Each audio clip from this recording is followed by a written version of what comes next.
Let's go over the difference between language arts, reading comprehension, and functional literacy in the Autism Helper Curriculum.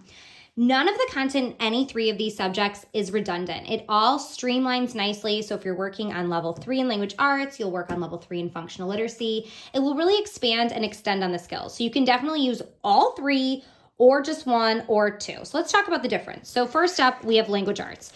This is our core language arts curriculum. It's going to include grammar, writing, phonics, sight words, all that great stuff. So it's going to increase in level from difficulty. We have the most levels in language arts.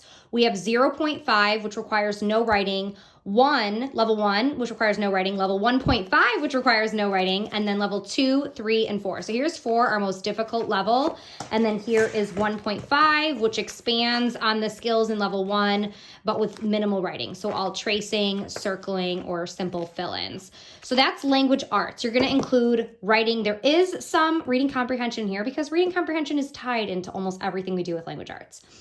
I highly recommend if you are just using language arts to really consider adding in the reading comprehension. If you took my Roadmap to Reading course, you know how passionate I am about reading comprehension. That is the point of reading. The reading comprehension comes in level 1, 1.5, 2, 3, and 4. Everything in reading comprehension is professionally leveled by Lexile. This is going to include phonics instruction, fluency, vocabulary, sight words, all kinds of key skills related to reading comprehension. What to me is a game changer about this is that all of the passages, look at this. There's a passage on every single page in levels 2, 3, and 4. They are all professionally leveled by Lexile. On the curriculum map, it tells you exactly what level it is, so you can then extend and expand and do book groups, guided reading in your classroom. So this is what the most difficult level looks like, and then level 1 is no writing. It's working on basic phonemic awareness and sight word identification. So we're not to passages yet. We're building up those precursor skills. So here is level 1.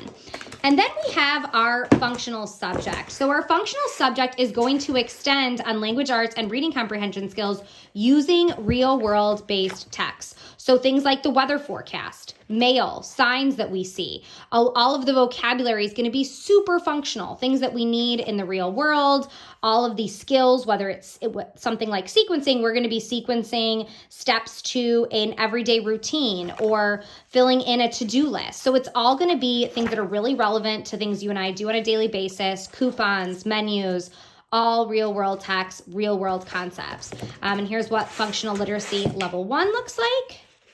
Again, those amazing real-world texts. We're building that phonemic awareness. We're building all of these essential skills. Minimal writing. We do have a non-writer version included if your student is not yet writing, so they will trace in these spots. And this will build these same skills in this really functional way with those real-world texts.